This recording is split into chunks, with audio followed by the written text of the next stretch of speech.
few words about how John Coltrane changed me, a jazz journey, a book I've written, which is available on Amazon and hardcover, paperback, ebook, pretty soon an audiobook, a Spanish version, maybe Chinese, who knows. The music of John Coltrane and John Coltrane's life have always been interesting to me. And I guess about 6 or 7 months ago, I was thinking about John Coltrane's spirituality, that aspect of his music. And doing some research, I thought I could write a book about this. Now, there have been other books about John Coltrane, some very good ones. Lewis Porter, who's a Coltrane scholar, has written perhaps the definitive John Coltrane biography and still updates his website with new information all the time. I highly recommend Lewis's book and Lewis's website. If you're into Coltrane, you want to know more about Coltrane. There have been documentary films about Coltrane. People make videos about Coltrane. The spiritual part of John Coltrane's music and life interests me. I decided I was going to explore that. Now, with the medium of ebooks or Kindle books, the possibility of putting links in the book to media to listen and watch things was an intriguing prospect. So I decided I'm going to write a biography of John Coltrane focusing on his spiritual side of his music and his life. And when I told a good friend of mine I was going to do that, he said, "Does the world really need another Coltrane biography?" I said, yes, I think it does, because this part of John Coltrane's life is an important part of his music, important part of the man himself. I think people would be interested in reading this and learning more about that.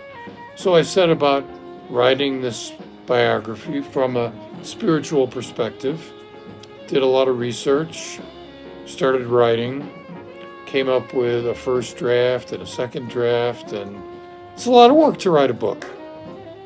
My friend Mark Myers said writing a book is like trying to pick up an elephant in an empty room. When I'm inspired, I write pretty fast.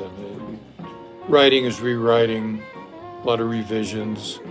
And I came up with what I thought was an okay biography. But after writing a couple drafts of the book, I said, there's something missing here.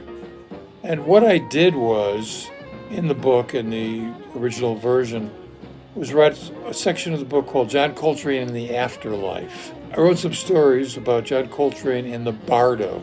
In Tibetan Buddhism, the Bardo is that space between death and reincarnation, a 49-day period where we examine our lives and figure out if we're going to be reincarnated or enlightened. It sometimes happens when you create things, be it film or writing or art or whatever. You do the work, you put it down for a minute, you come back to it. No, this is not working. Let me just write this book about John Coltrane and the afterlife with these different stories, revisiting different episodes of his life, different individuals like Charlie Parker and Miles Davis, Thelonious Monk, fictionalized. I worked on that for, I don't know, maybe a month, and I said, no, it's not working. I hold a very high standard for my work. I don't publish it, I don't put it in my blog, unless I'm really happy with it. I don't do this work for money. I like to make a little bit of money, certainly. You need it in this world. But this kind of work is not terribly lucrative, so I'm not concerned about the money aspect of it. So I'm not writing against a deadline. No one's got a gun pointed in my head. When's it's going to be finished? I have the luxury of working on things until I'm satisfied with them.